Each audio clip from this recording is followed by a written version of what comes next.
Hi, welcome to this new video. Today we are going to test this ACLAS scale with NEX Point of Sale.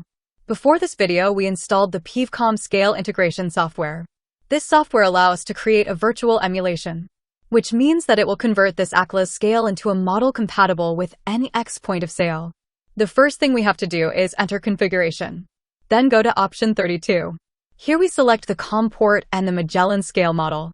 This is mandatory since our emulator is configured to be Magellan. It doesn't matter what brand of scale you use. With the PVcom software, you will obtain the perfect emulation of a Magellan scale.